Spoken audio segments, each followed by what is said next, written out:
Life Audio. Welcome to Empowering Homeschool Conversations, your authority in navigating the world of homeschooling diverse learners. Featuring Peggy Ployhar from SPED Homeschool, Annie Yorty from AnnieYorty.com, Leilani Melendez from Living with Eve, Stephanie Buckwalter from eLARP Learning, and Dawn Jackson from Dawn Jackson Educational Consulting and Tutoring. With over 75 years of combined homeschooling expertise, experiences, and perspectives, this group is eager to share their wealth of wisdom to empower your homeschooling journey. So grab your favorite mug, settle in, and get ready for insightful discussions, valuable insights, and practical tips as these experts and their guests dive into the hottest topics in homeschooling. Whether you're a seasoned homeschooler, just considering this path, or anywhere in between, you don't want to miss a minute of these enlightening conversations that will empower your child to thrive in their homeschool environment. Empowering Homeschool Conversations is starting right now. Join us to give your homeschool the power boost it needs to successfully educate the unique learners in your home. Today, we are going to talk about thinking beyond the book, creative strategies for language-based learning challenges. And my guest today is Marianne Sunderland. Marianne has over 25 years of home educating experience with her 7 kids with dyslexia and is a passionate advocate for educating others both about strengths and weaknesses of this language-based learning difference. She is the author of Dyslexia 101, Truths, Myths, and What Really Works, the co-author of What is Dyslexia? Parents' Guide to Teaching Kids About Dyslexia, and the author of No More School, Meeting the Educational Needs of Kids with Dyslexia and Language-Based Learning Difficulties. And she's a visionary also behind homeschoolingdyslexia.com. Welcome, Marianne. Thank you, Peggy. Nice to be here. Yeah, absolutely. I used to look at your blog and say, wow, that is so much great content, and used to just mine it when my kids were little. And so it's a privilege to have you on the show and to talk to you and just to tap into the wisdom that you have. So I'm excited to have you here today. Same. Yeah. So I love to ask my guests when we first get started, just what makes you so passionate about this topic? Mm-hmm. And I'm sure you have lots of stories, but yeah, just share a little experience, background with our audience, just so they can get to know you and know where you're sharing from. Yeah. Yeah. Well, I think I'm probably like most of your listeners. I did start homeschooling, and I didn't know about learning differences. I never knew that there were smart people that struggled to learn. I never struggled in school, and having just loved being a mom and raising my kids. And then homeschooling, I was like, wait a second, how is it that you're so smart, but you cannot remember the silent E rule, even though we've gone over it 30 times.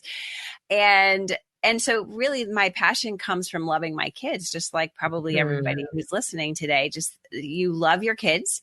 You can see that there is intelligence and creativity and so much value. And I'm like, there's got to be something that can be done, And so I spent really a lot of years trying to figure that out.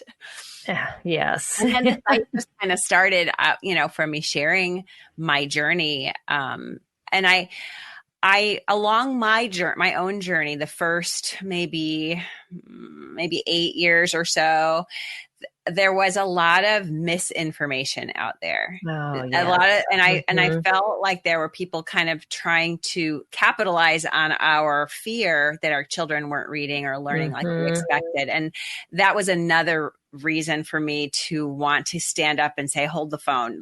Let me tell you how to navigate this journey. No one's journey is the same, but there are principles that we can apply, to the journey. And so that's kind of where I'm coming from.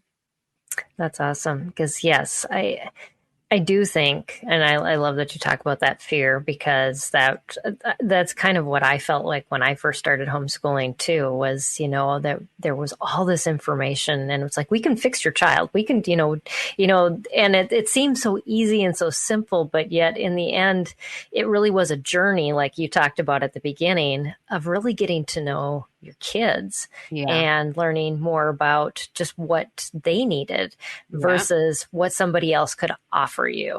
And it's a hard answer to give parents, because they really do think that they can just buy the answer in a box. It doesn't quite work that way.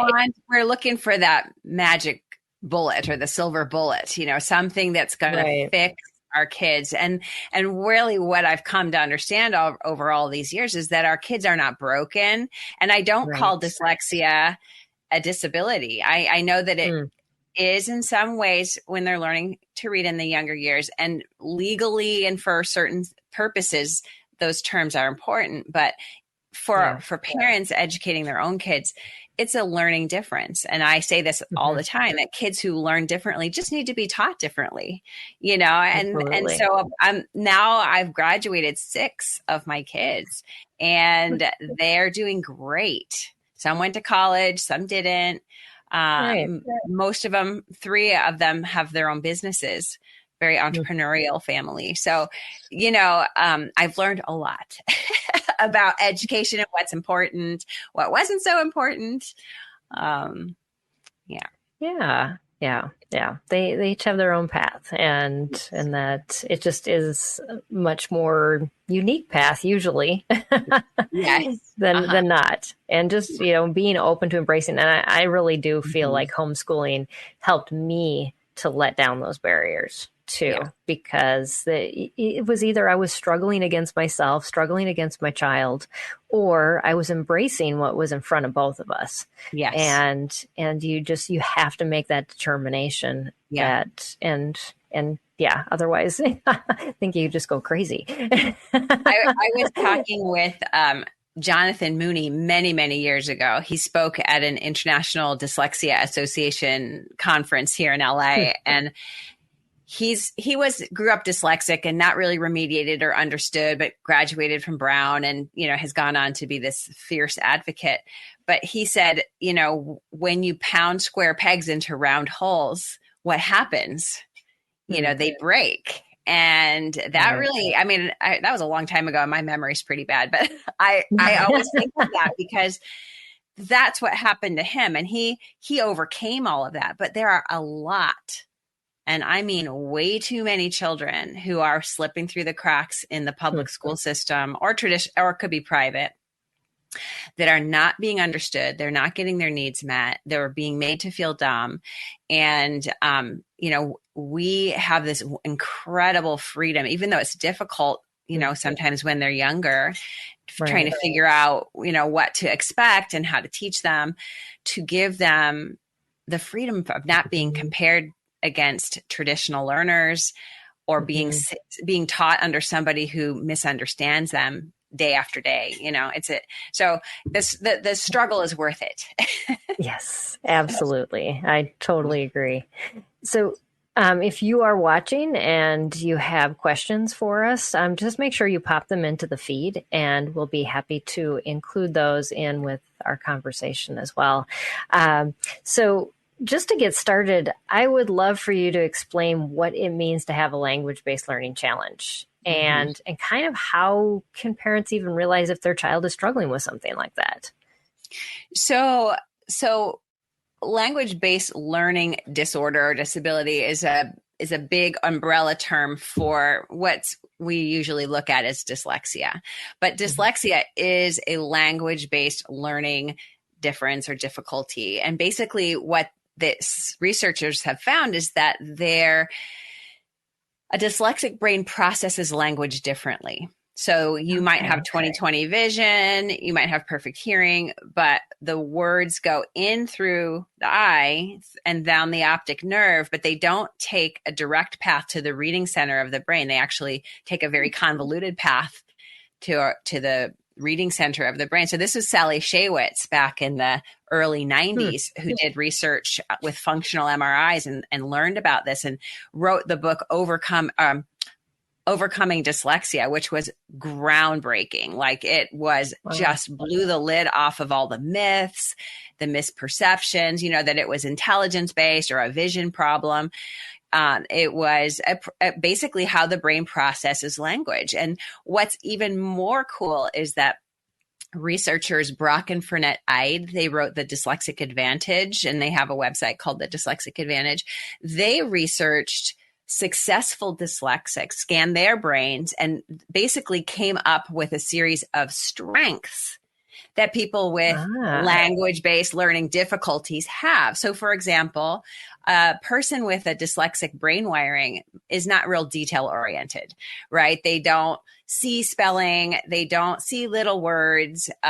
Same with math, like math facts and little details. They're not great at keeping hold of those in their brains. However, the flip side of that is that they have very good big picture skills. So they're able to see the big picture. They're able to maybe make connections between ideas that other people don't make. So this is where you get your inventors and your entrepreneurs, right? They see a need and they meet it, or they see a connection and they explore it. And so really, this new knowledge, both of those two books, Overcoming Dyslexia, changed my world in one way. And then the Dyslexic Advantage changed it in another way, where I began to look at my kids' struggles, not as just something to overcome, but something to be excited about, that they actually have incredible strengths, that if we allow them to work in those strengths, while supporting them in their weaknesses, that they will excel. Yes. Yeah. And that's a really good point, because so often we can get so stuck on the things that they struggle in and really forget or push them off to the side of what they are doing well because they aren't academic.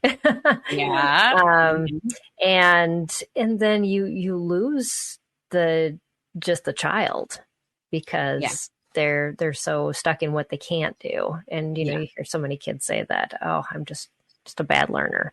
And they just kind of lump it all together because they struggle in one area or a few. Yeah. We will continue this conversation after a short break. Want to share the gospel with others but aren't sure how? Here's a great way to start. Join Bring Your Bible Day on October 3rd. You'll share God's truth alongside thousands of Christians across the country. Bring your Bible to school. Bring it to work. Bring it everywhere. Whether you're a student, young adult, or parent, you can join in and share the gospel. Register for Bring Your Bible Day at bringyourbible.com. That's bringyourbible.com.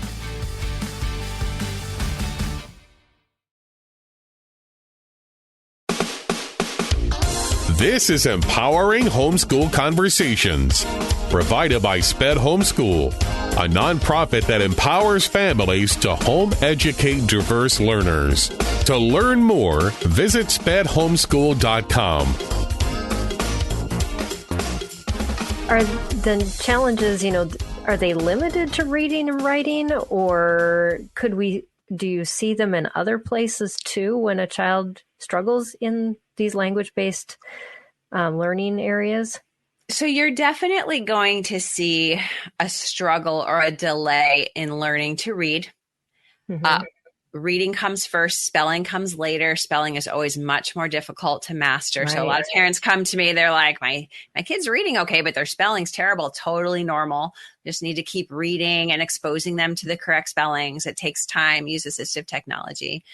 So writing also can be affected, either motor skill, with like the actual fine and gross motor skills, or processing of language. Sometimes getting the words or the thoughts out of their head is difficult. So organizing them, prioritizing them, and putting their thoughts into words can be difficult. So writing, like composition, can be difficult. And then there are overlapping, they call it comorbid conditions, which I think is kind of morbid, but like 40 to 60% of people with dyslexia also have some kind of attention deficit. So that's either ADHD with the hyperactivity, or just a profound difficulty with focusing, very common together, which is a very complex extra layer. Because ADHD is not just focus, it's self-regulation of every kind. So it's emotional regulation, it's regulating their actions, their speech, they're organizing their time, prioritizing. So that's not a language-based learning difficulty, but it does often come with them, interestingly. And so more of those executive functioning types of yes. things. Yeah. Yeah. Researchers have not really been able to tease out the differences. Like some people have dyslexia, but they can write fine. They can do math great. Other times you have a child who has all the profile of dyslexia, and they also struggle with math and they struggle with writing too. It's just, and researchers really haven't been able to tease out what causes those differences at this point. It's not really understood. Right. Yeah. It could be a multitude of things, just, kids being able to compensate where in their strength areas because they've learned different things that have helped them to, just they could have just more affecting other areas of their brain too, or more profoundly. Yes. If you get your child tested for dyslexia or, any learning difficulty at all, they will test for there's no one test. There's a variety of tests. And so they're going to test your auditory processing speeds. Those are often, almost always, your auditory processing is delayed. It's slow. Visual processing, again, seeing things, but then it doesn't go where it's supposed to go. Working memory, which is holding on to information and manipulating it, without writing it down or, just using it all in your brain. So memory is an issue. And then you've got that executive function layer, so it just, and those if you get tested, you'll see the score.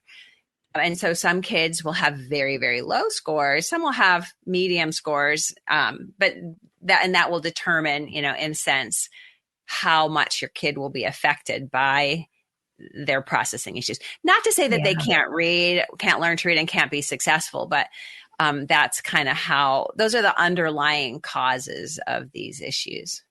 Right. And those types of testing could really help when you're home educating too, because then you can say which modes are we going to be most effective in, or that we should maybe back up certain methods with other types of methods like the auditory and the kinesthetic, those types of things, just to reinforce that learning.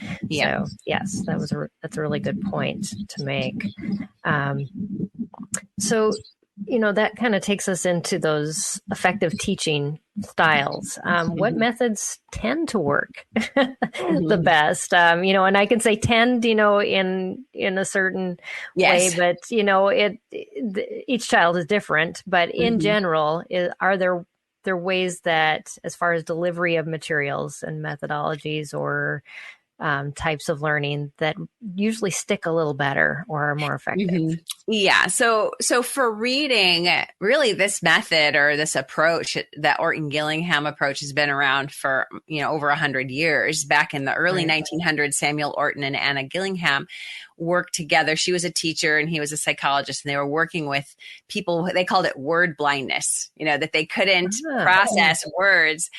And so that approach includes things like, first of all, multisensory, which is good for every child, for every human, and every subject, but especially for reading. And the idea is that they're seeing it, they're hearing it, maybe they're touching it.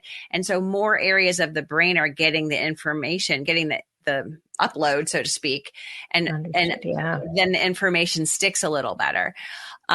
So a good way to teach reading is with something that's multisensory, also explicitly taught. A lot of traditional programs assume that you're just going to pick things up, but a research-based, evidence-based, or Gillingham-based program will teach very explicitly and systematically. It teaches the same way, step by step. That doesn't leave anything to chance. And then the last element of that, or one of the last most important ones, is really individualizing it, which means that you are I tell parents all the time, you're a tutor. Look at yourself like a tutor. You're not just you're not a teacher that opens a book and goes chapter 1 on Monday, chapter 2 on Tuesday. You're a tutor. So you see what your child is forgetting, because they will forget. And Exactly. you just go back and expect it and just have a method of reviewing. And that's so there are plenty of programs that have been designed for parents to use at home. There's 4 major ones that are quite good. Yeah. And then as far as like other kinds of learning, I would say for my kids who maybe struggled with academics or attention, using interests was really important, as much as possible, capitalizing on their interests. So if we were doing, say a world history, but they loved medieval, we'd camp out in medieval for a while. And then we've done ancient so many times, we kind of zip through that part and get onto whatever they're interested in and hang out there a little longer. We can do that, we can enjoy learning with our kids. We don't have to be stuck. Was it Charlotte Mason? She said, your curriculum is your tool, not your master. And that's so true, to just, nobody's going to learn every fact of history ever, so you want them to enjoy history and explore things that are interesting. Because the thing is the things that interest our kids, like say they're really interested, you have a boy that's interested in battles or battle strategy or something. And so you dive into that for a while. Their brain is a brain of strategy, and so they may not become a military commander, but they might be a strategist of some sort. You know what I mean? And so pursuing interests like that are a wonderful way to educate kids, because they're all different and they all have different interests and strengths and weaknesses. And so as much as you can follow their interests, will help them to be more engaged and remember better. Right. Yes. Because I think there's even research now that shows that just the brain activates at a much higher level and stays engaged longer when you're focusing on something you're interested in. And so capitalize on that, especially for a child that really struggles, because you're going to be able to have them in that activity a lot longer. So yes. Yeah. Because the thing is something that I've really been speaking about a lot lately is that we want our kids to feel successful. Yes. We want them to, success breeds success. And and so if our kids are coming to homeschool and they're excited to learn, they're instead of giving them a textbook to listen to or read and a worksheet to fill out, we're having a discussion, or we're allowing them to show what they know in a way that they're good at, say, they feel smart and successful. And as someone who feels smart and successful, goes into the world being smart and successful, and I think that is more important than finishing the page or checking off all the check boxes, from our curriculum. We want to try to be mindful of that. And it's hard. I know. I mean, I struggle even to this day, some with that still. Like I have one of my last 2 kids is, kind of more traditional learner, even though he's dyslexic. And I'm like, ooh, I could cram you right inside the box. I have to kind of watch myself. I'm like, calm down, Marianne. It's like. We will continue this conversation after a short break. Want to share the gospel with others but aren't sure how? Here's a great way to start. Join Bring Your Bible Day on October 3rd. You'll share God's truth alongside thousands of Christians across the country. Bring your Bible to school. Bring it to work. Bring it everywhere. Whether you're a student, young adult, or parent, you can join in and share the gospel. Register for Bring Your Bible Day at bringyourbible.com. That's bringyourbible.com.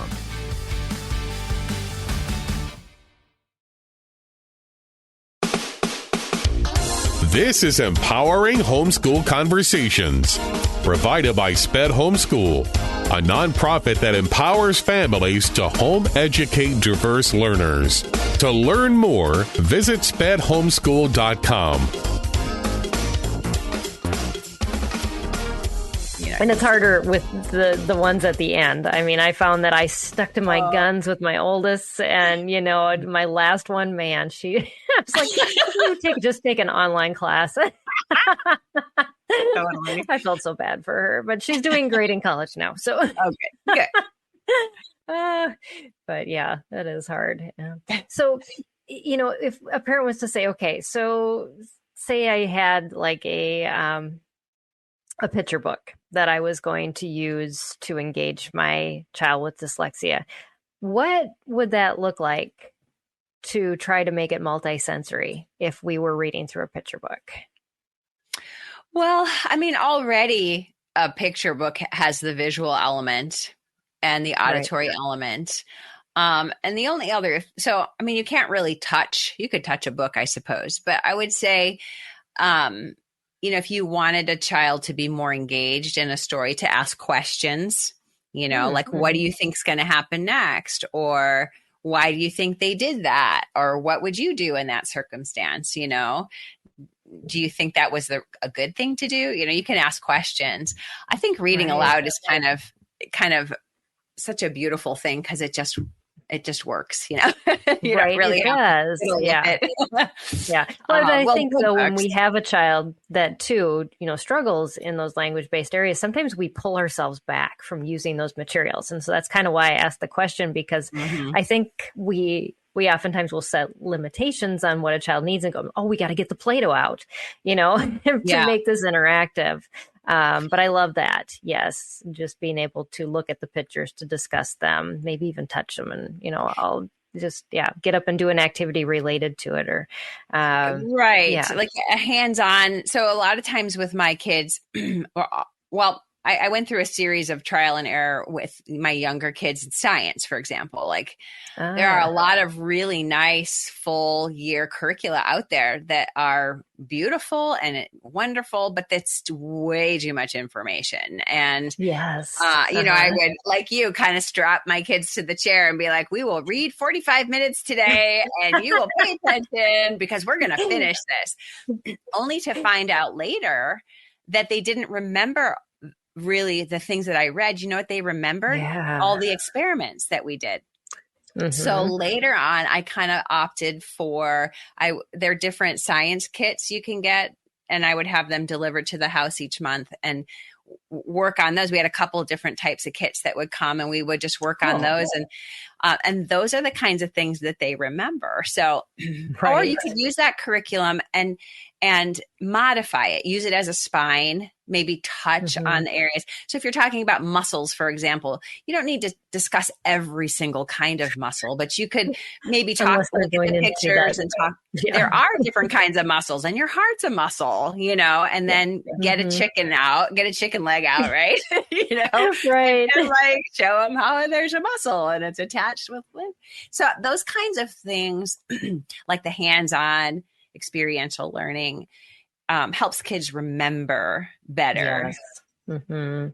Absolutely. Yes. And it takes a little more work on our part, but not always. I mean, I found that the 101 series for high school science was my favorite. My kids would that would be the discussion at the table when they watched the video, because they were so funny and engaging. And I'm like, that's good. And I even had one that went on to be an engineer, and that was enough information for him to do that. Oh, I love that. I think some people play down the curriculum that is more experiential or more interactive as not being rigorous enough. But for kids who do struggle, that's all the rigor they really need to just ignite those passions and keep going. Because otherwise you shut the doors and then there's no learning happening at all. Well, it's just it's so unenjoyable.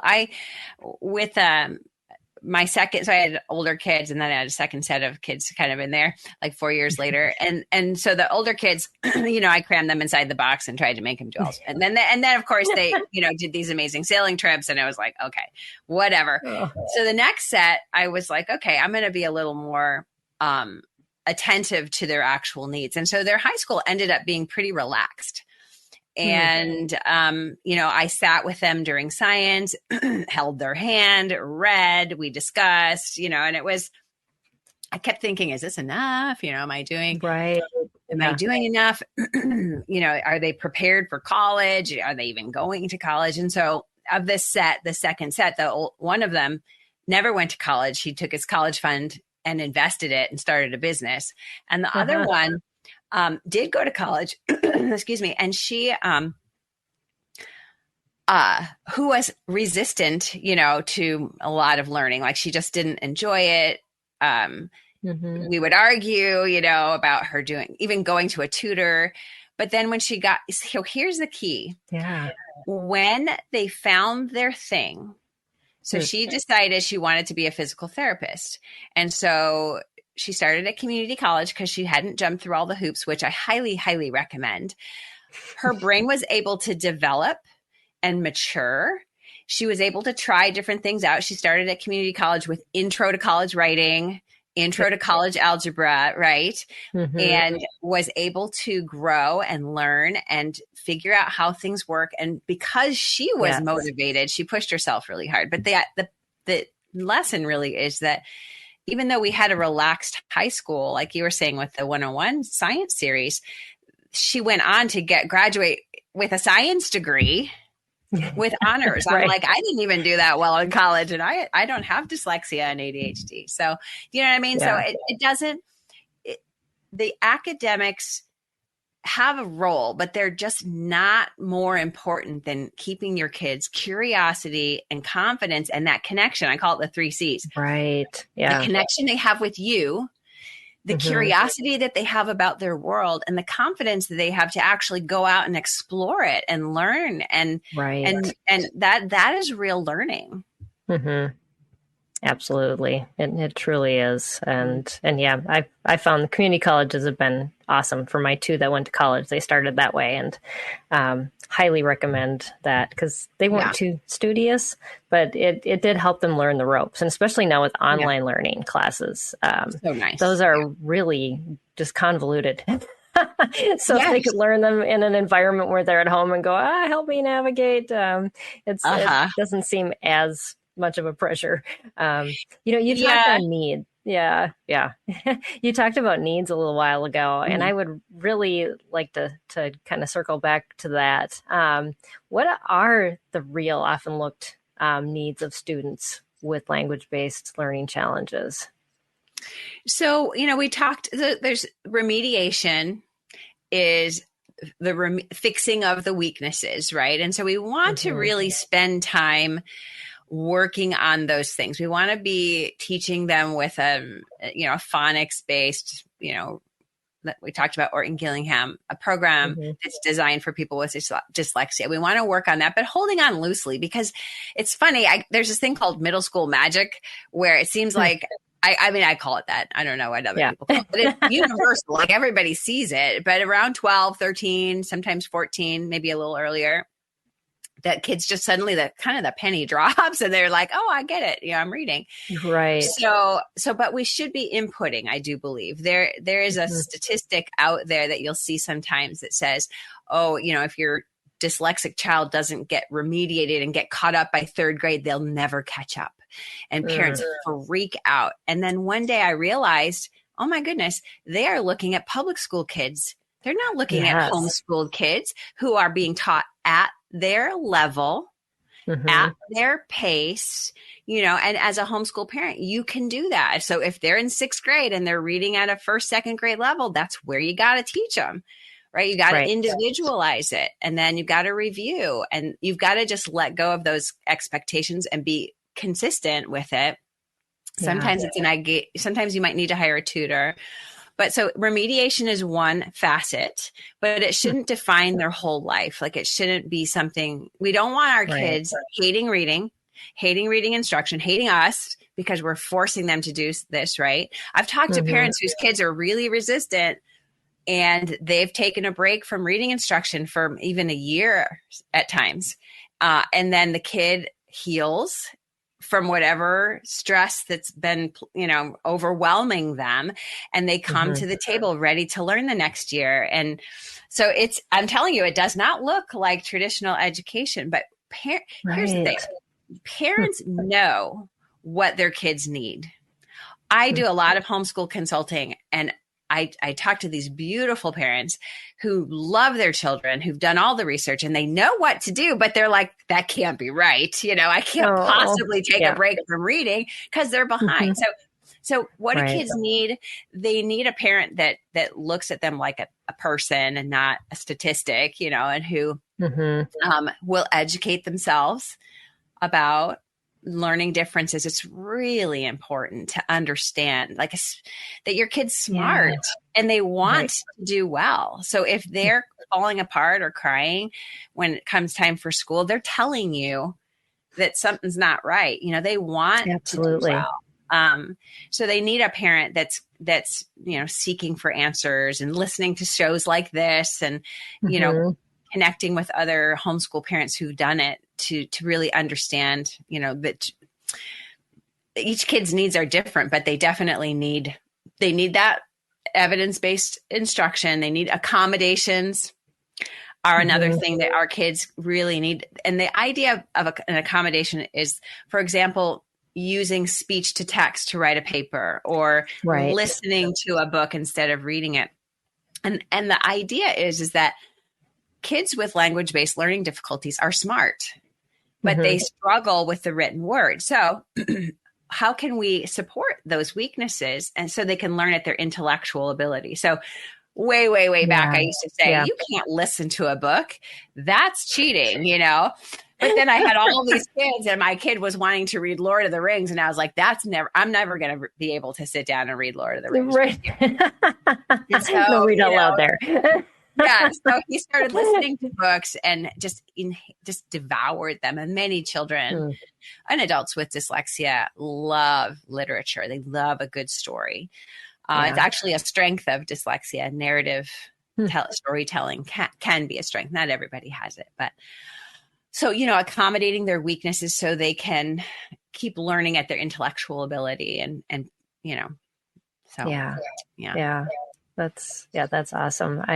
As you were telling that story, I was thinking about two of the girls that I coach. So my other business is I have an aerial studio. So, and I coach 11 girls on my performance team. So we perform all around the area. And I had one girl on my team, both homeschooled, and her sister couldn't join the team or try out because she was taking dyslexia tutoring.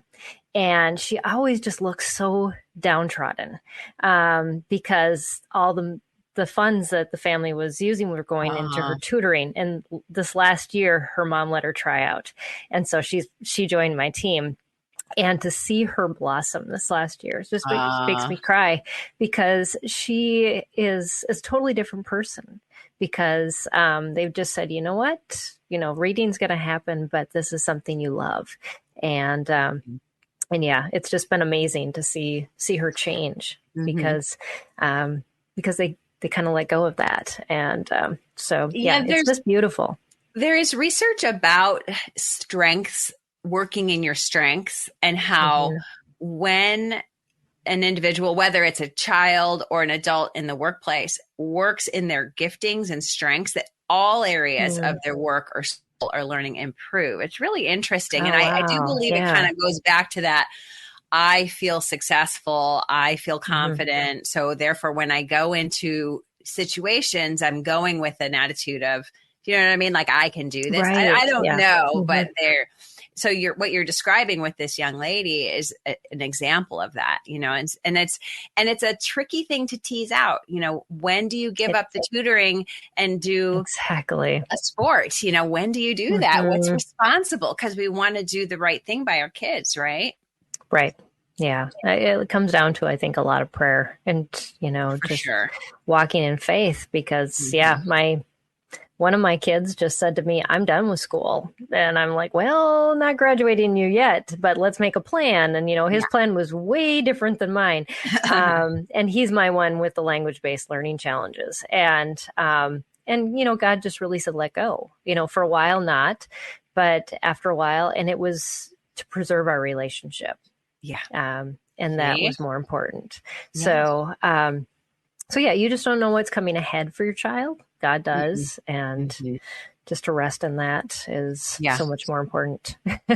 Yes. Yeah. Yeah. That whole idea, the Bible talks about walking with God. And when you said that, it kind of reminded me of this whole homeschooling outside the box kids. It's like, there is no playbook There is no one curriculum or one way that works. When what we're talking about are general things, things to prioritize, things that are less important, but your unique journey is yours, and you're navigating it sometimes year by year, month by month, week by week, day by day, hour by hour, because your kids, some days kids are like, it's all going in, and some days it's like nothing's going in, and it might be that way for a week. I remember my kid's dad would say, I'd be on the phone going, I just can't do this anymore. It's like, no one can read. Everyone's running around. And I fell asleep during story time and they went outside. And he was like, oh, you should just go to the beach, and go and just relax. And I was like, are you kidding me? Like, I can't do that. But he was right, of course, we would go to the beach and everyone would be happy and we'd get some in and out on the way home. I didn't have to make dinner, It was just like, it was what we actually needed. But it didn't seem like by my reasoning to be the right thing to do. Right. But so that's sort of prioritizing relationship and the heart of your child is more important, because if those things are intact, then they can go into the world with a base of strength, and really, and honestly, like I'm telling you, from what I have seen with my kids and other families, that really is the most important thing. They could have very little academically, but be curious, confident, and connected, and they actually go into the world and find their way. It's wonderful. Yep. Yeah. As long as and they know how to get what they need to get what they want and what they're drawn towards. Absolutely. Yeah. So true. Yeah. So how do you create an environment then like that, to really nurture those things? Well, I mean, with little kids, it's easy, because they just want to play all the time. And so for our family, when my kids were young, I called it like the exercises of learning. So we would do a little reading, a little math, or read aloud, and then we'd listen to history, like read alouds for history, and we'd do hands-on science, or sometimes do a co-op or something. Or sometimes I'd force them to sit through a textbook, but I don't recommend that anymore. But so that was kind of the elementary years. I look at those as just exposure, follow interests, get a puppy. Having children is a great lesson. I'll tell you, like a little sibling is just a great lesson. Planting a garden, very Charlotte Mason, like live life with your children, Montessori. Yes. And then as the kids get into middle school, I start to kind of focus more on, independence. Like, how are they going to get a little more independent? And I'm trying to generalize it, but using some accommodations, some assistive technology.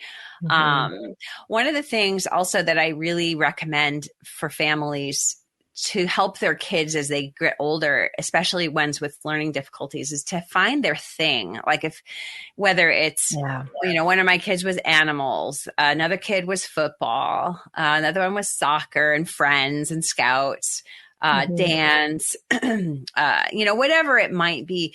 It's really important for them to find something that they're good at, so that when they're faced with, I'm in a writing class with a bunch of kids, and I can't write or whatever, they have that strength, that thing that they're good at. But,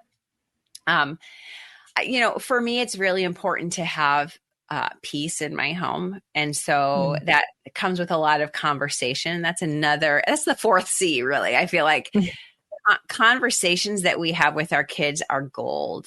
And when you send your kids away to school all day, and then they're at sports and then doing homework, and then you might have dinner together for 15 minutes. But when you're with your children all day, every day, and they can come to you. I have a big chair in my room, and I love it because a kid will come in and they'll sit down, and I just stop what I'm doing because I know they want to have a conversation with me. And that is such a big part of creating a warm, safe place for your kids to be, where they can say, I read this today, and it could be something where you're like, oh my gosh, that's really bad. right? But you have Yeah. to, they're bringing you into the conversation. So it's an open Yes. door for you to be able to respond back. Yes. Mm-hmm. So, relaxed, individualized learning, open communication, safety, those kinds of things are just a place where home is a safe place. It should be a safe place where they can learn the way they learn. And there's obviously consequences and boundaries, but I have found the more that we have this kind of environment, the less need there is for that kind of thing. Absolutely. Yeah. Yeah. Yeah. I think a lot of times when we talk about, environment and accommodating, we talk about, lighting and all these things, but the relational thing really is the most important. And I love that you focused on that because it tends to be forgotten, but it's what we have, and we all have the ability to have that equally. Yeah. If we're just very present in the moment versus, just trying to cross off all the boxes and do all the things. So yes, we have equivalent access to that. So, and maybe, if we do have, working parents and things like that, time is limited, but then you just, you focus on, what you do have for that. Yeah, absolutely. Yeah. So, I know kids like to be challenged, so we don't want to underteach. Yeah. But we don't want to overteach either. Is there a way a parent can find kind of that sweet spot of learning for a child?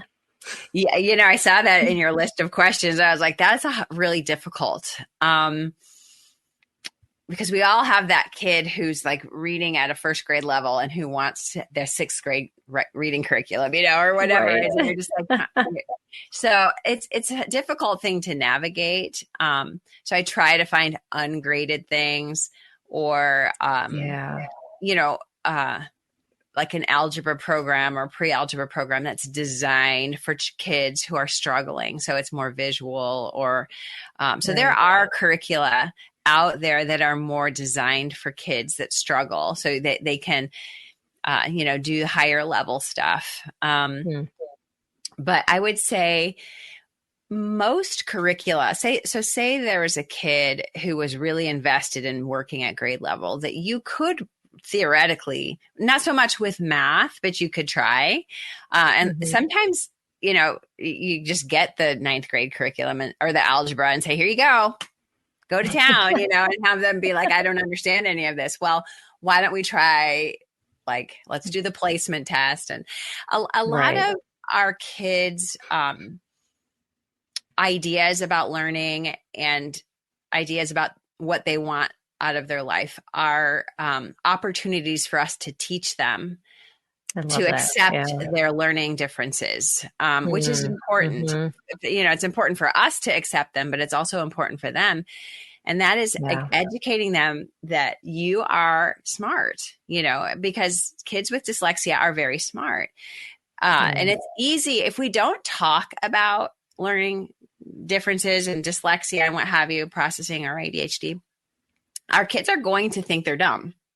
Right. Or they're going to think that they're lazy and unmotivated if they have ADHD, and we're not going to label them because we don't want them to have a crutch or something. But the reality is that we're empowering them by teaching them that dyslexia is a processing issue. Like I had a son who had ADHD, and I was reading this great book. It's called ADHD 2.0. It's by the people who wrote Driven to Distraction back in the 80s. But anyway, okay. So I'm like drawing neurons and dopamines, and I'm like, this is how your brain works, and he was just, I'm like, and so here's this supplement that's going to help you, and he was like, no, I don't want to take it. But then he did, and it helped, and but the idea is that we educate our kids about what's going on, so it's not a mystery. Right. It's not something they need to be embarrassed of or ashamed of. It's just is what it is. And it's not one conversation that we have with them. It's a series of conversations over time, right. Different circumstances. Siblings are a great way for that to happen. You have your 12-year-old who's still reading at a second grade level. And then you have the first grader who's like, oh, look, I'm reading Little House on the Prairie. Right. And you're like, uh-oh. Right. And then, but this is an opportunity both for teaching the dyslexic kid that they're smart, but learn differently, and focusing on their strengths, making sure you're saying, hey, I love how you make food, or I love how you train the animals or whatever. And then the younger one, teaching them humility, like just because you can read well does not mean that you're a better person. Right. And I used to say that should be a subject, like the whole character training should just be on the list. Oh, yes. So that you don't feel like it's an inconvenience or an interruption, but it's actually part of the curriculum for the day. Yeah. Oh, absolutely. Yeah. I think when we first started homeschooling, character training was like the only subject in our house because there were constant battles and I needed it. Totally. But yeah, it works out that way. So true. Yeah. So, we in our audience, we have a lot of parents who start homeschooling because of like reasons where their kids are just kicked out of school. That was my story. And so a lot of kids come like completely shut down. They, have trauma from school, or maybe even we've pushed them too hard within our homeschools. How can a parent start that healing process of moving towards what you've been talking about with your 3 C's, if they feel like they're in that place? That's a great question. I talk to a lot of parents who are pulling their kids out only because it's a life-saving move, but they have no idea what they're going to do. And honestly, like pulling them out of that environment is half the battle.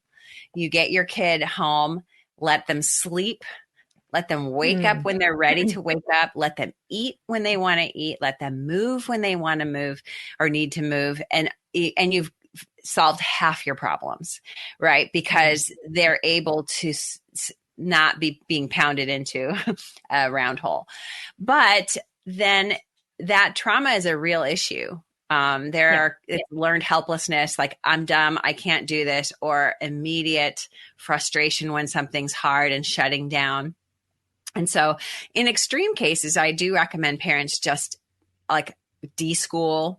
You've maybe heard of this term, which is basically either doing light academics or no academics, maybe dropping the reading instruction or hiring a tutor. Tutors are like little miracles from God. I don't know. They seem to have this ability to teach, this desire to love on our kids. All of our tutors have been just incredible experiences for my kids. So possibly a tutor but you want to be real sensitive.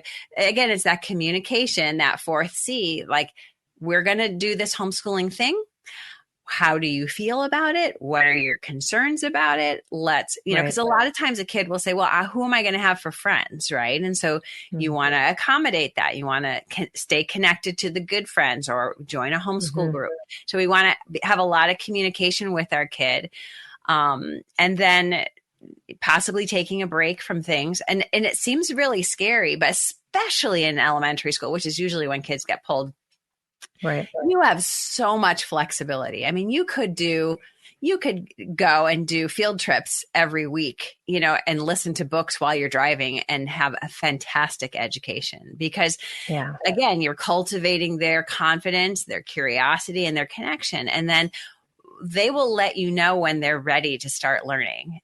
They'll express desire to start reading, and it might not be in a week or a month or a year. It might be longer, but and you have to navigate that. But that's kind of what it looks like. They've got to, the period of deschooling is really to decompress, to build their relationship and trust with you, and to do fun things that they're interested in so that they enjoy learning again. And the important thing is to try not to schoolify it. You might go to the library and get some books and leave them laying around, but try not to then pull up a worksheet, Right. Paragraph about that fun time we had today. And they're like, but the panic sets in.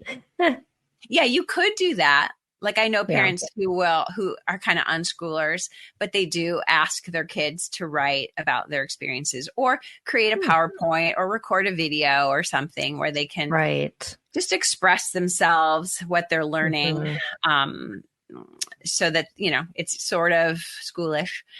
But then, so learning about learning differences is key. You've got to understand what's going on inside your child's brain so that you don't do what I did, which was like, tell my kids when they were bored to go read a book, and I became an Orton Gillingham tutor, and they did a simulation of what it's like to be dyslexic.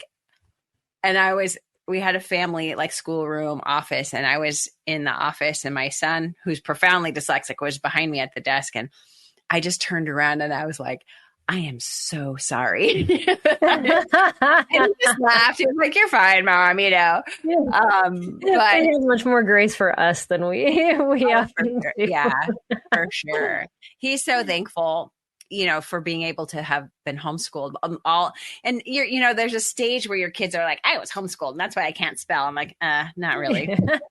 But, later, like my older kids will come to me and say, we had such a good childhood, traveling and playing outside and siblings and just the freedom that they had to be children, because they see now in the world, that it's just the world is just, kids grow up so fast and there's so many expectations and pressures put on them. And literally, children playing in the backyard. I used to worry because I had so many children. I was like, all my kids do is play all day, This is so bad, but it actually ended up fine. Yeah. That's great. So I'd love for you to talk a little bit about your latest book, No More School, and then also your website, Homeschooling with Dyslexia too, and just what families can find there and how to connect with you. So my website is homeschoolingwithdyslexia.com. I have articles that I've written, and so there's a search bar so you can search for what things that you're looking for. There's a contact page. If you can't find it, I can help you. I have classes, online classes, so parent education classes, not for kids, but for parents to learn about. So it's kind of like a quick way to learn about dyslexia or dysgraphia or dyscalculia or processing issues or executive function. So you can listen to it or watch it and kind of get up to speed quickly.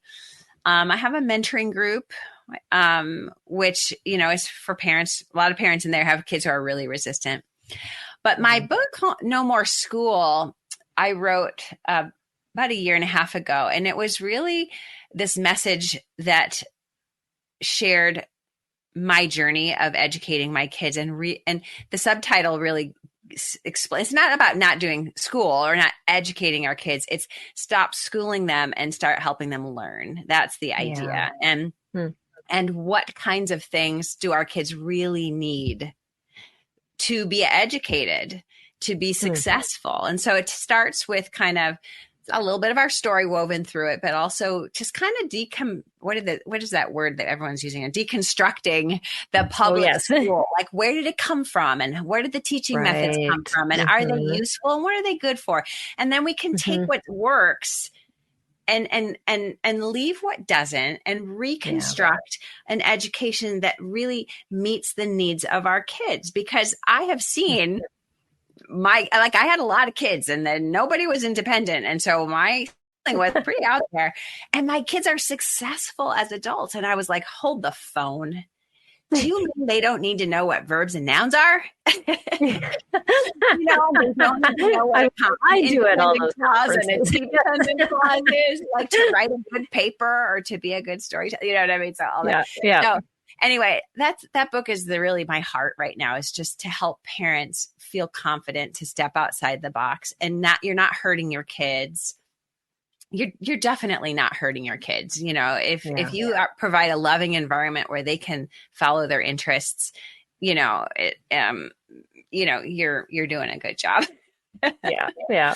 So anyway, it's kind of a way to help parents, because it's hard to step outside the box, because most of us are products of the traditional school system. And we really, that's another reason. I mean, that gets a little fringy, but like the school system and the way that it's structured with one correct answer and one authority, and we don't ask questions, those kinds of things are a little bit not really conducive to critical thinking, independent thinking, finding our thing, because we're so on this belt of, got to do what everyone else is doing. Right. So it's kind of a way to help parents feel confident to step outside the box. That's what that is. Yeah. Yeah. I was told by a couple I interviewed a while ago, they said, the first big critical decision that kids who are within the school system have to make is, now, what are you going to do for the rest of your life? Yeah. Because they've been told up until that point every little step that they need to take. And then all of a sudden they have to make this major decision. How much better that we give our children, though, that decision-making capability and that ability to explore, really know who they are and understand themselves before they have to start making decisions like that. It puts them in a better place. It really does. That and community college or trade schools. There's so many great trade schools. I don't know if your listeners know this, but the Department of Rehab is in every state in the United States. Yes. And they do look at learning disabilities as a disability, and they will help your kid to find a program or school or degree that meets their needs. They'll help them find it, apply for it, and they'll pay for it too if you have a diagnosis. So, there's a lot of different options for our kids to find their path. And when I was growing up, it was just like, you're going to college and you're getting a degree, and then I got a degree and I earned more in college waiting tables than I did with my degree. I was like, wait a second. You said, Dad, Yeah, he said, exactly. He's like, oh, well, later, you need a master's degree or a PhD. I'm like, okay. Yes, exactly. Crazy. There's so many options for our kids. So absolutely. Yeah. Well, I want to encourage our audience to check out homeschoolingwithdyslexia.com. I will definitely put the link in the show notes so you can connect with Marianne and her resources and her books. And I know your book, the latest book, is linked right on your homepage. But they're all on Amazon. So you can find them there. So, well, thank you so much for this conversation. It was just delightful and had so many good things in it. Thank you. Yeah. That hour went by fast. Yes, hour goes by super fast. Absolutely. Just thankful for all that you were doing and sharing and still being in the game. There's so many that, we get a little bit older and we're like, oh, I'm done with this. And I know so many people who have done that. And I'm just thankful for you being in the space still and continuing to encourage and equip families. So. Thank you. Absolutely. And I just encourage our audience, our website is now got a redo for this last weekend. So things are easier to find. I have some people that on my team are like, Peggy, we got to find stuff. So the cool thing is now you can go to our website at spedhomeschool.com and the tabs up on the top under like homeschool help and curriculum. I don't remember how they're labeled, but if you go into each of those, there's a whole little like picture menu of all of the different types of curriculum helps, diagnoses, and also like family support therapy. And you can click on that. You'll see all the resources that are tagged with that. And also you can start discussions in there on that particular topic, which is super cool. Plus you'll get an email if you're following it on anything that's happening. So all of that is interconnected. You can even have access to that part of our website with a free membership, but you do have to sign up for a membership. So we just want to get you connected.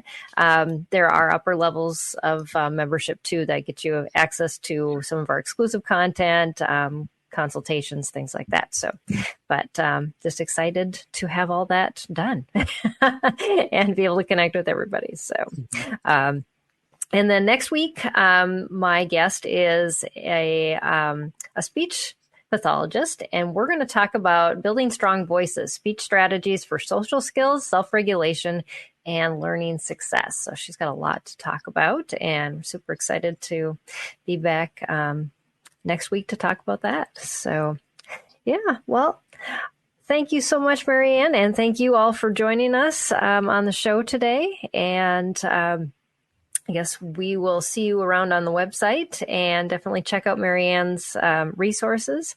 And until then, God bless everybody and take care. And we'll see you next time here on Empowering Homeschool Conversations. Bye.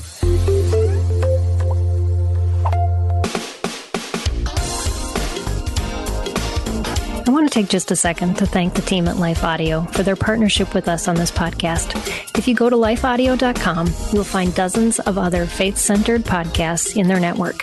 They've got shows about prayer, Bible study, parenting, and more. This has been Empowering Homeschool Conversations. What do you do when your world is falling apart? How do you march when it would be easier to stay where you are and die? Join me every week on the March or Die podcast, and we'll discuss that and so much more.